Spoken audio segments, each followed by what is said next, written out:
Hello मेरे प्यारे बच्चों। आज हम बात करेंगे औपचारिक पत्र के बारे में। औपचारिक पत्र वे पत्र होते हैं जो हम किसी विद्यालय, ऑर्गेनाइजेशन या किसी गवर्नमेंट इंस्टीट्यूट या किसी ऑफिसर को हम लिख रहे हो या किसी ऑफिसेज में लिख रहे हो, जैसे गवर्नमेंट ऑफिसेज होते हैं वहाँ पे लिख रहे हो, तो वहाँ पे हम जो पत्र लिखे जाते हैं उन्हें औपचारिक पत्र बोलते हैं। और जब हम किसी रिश्तेदार को लिखते हैं या दोस्तों को लिखते हैं तो उन्हें अनौपचारिक पत्र बोलते हैं। लेकिन अब हम औपचारिक पत्र का प्रारूप क्या होता है आज उसके बारे में बात करेंगे। जैसे कि आप ये प्रारूप देख रहे हैं, इसमें सबसे पहले पता लिखा है और दिनांक लिखा है। पता हम तब अपना लिखते हैं जब हम किसी ऑफिस वगैरह में भेज रहे हो, लेकिन स्कूल में भेजते हैं तो हम वहाँ पे अपना पता नहीं लिखते, वहाँ पे परीक्षा भवन लिख सकते हैं। दिनांक है, अगर आप परीक्षा दे रहे हो तो परीक्षा भवन और दिनांक लिख देंगे।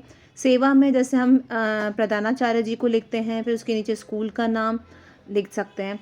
फिर विषय, जिस विषय के बारे में हम किसी ऑफिस में या अपने स्कूल में लेटर भेज रहे हैं या उनको नोटिस बता रहे हैं तो वो विषय उनके बीच में लिखेंगे।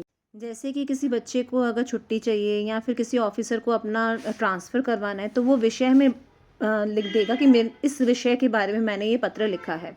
फिर नीचे श्रीमान जी या स्कूल में कर रहे हैं तो महोदय, जैसे हम उनको रिस्पेक्ट देते हैं तो वहाँ पे हम उसके रिस्पेक्ट वाले वर्ड करेंगे। फिर उसके बाद हम बताएंगे उनको कि कैसे, उसके बाद हम बताएंगे कि अगर हम अपना ट्रांसफ़र चाह रहे हैं कि तो क्यों चाह रहे हैं, उसकी वजह हम उसके सारा नीचे उसमें लिखेंगे डिटेल में। लेकिन विषय में हम सिर्फ ये लिख सकते हैं कि हमें ट्रांसफ़र करवाना है या मुझे छुट्टी चाहिए स्कूल के लिए, क्यों छुट्टी चाहिए वो सब बीच में डिटेल में लिखेंगे। आखिरी में हम अपना नाम लिखेंगे और सबसे पहले तो धन्यवाद प्रकट करेंगे।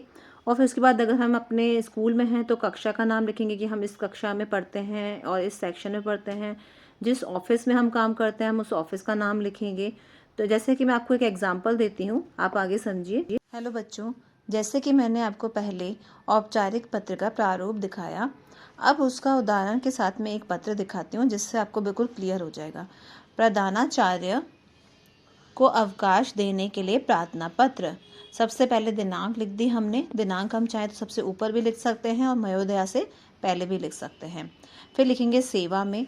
फिर उसके बाद प्रधानाचार्य जी, मतलब जिन्हें हम पत्र लिख रहे हैं उनका नाम, DAV पब्लिक स्कूल विकासपुरी नई दिल्ली।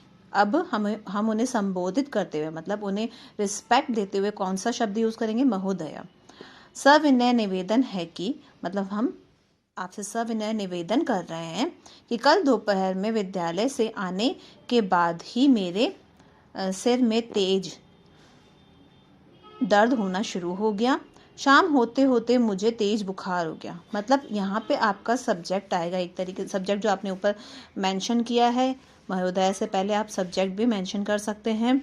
और उसके बाद अंदर पूरा ये लिखेंगे कि आपके साथ क्या परिस्थिति है, क्या आप उन्हें बताना चाहते हैं, वो सारा आप इसके अंदर लिखेंगे।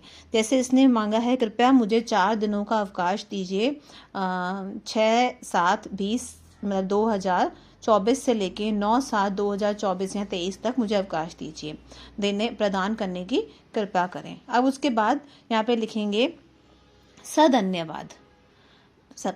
उसके बाद हम उनको धन्यवाद बोलेंगे। आपका आज्ञाकारी छात्र संजय विश्वास। यहाँ पे आप अपना नाम लिखेंगे, कुछ भी लिखेंगे। कक्षा 5वीं B, आप अपनी कक्षा का यहाँ पे नाम लिखेंगे और सेक्शन लिखेंगे। ठीक है।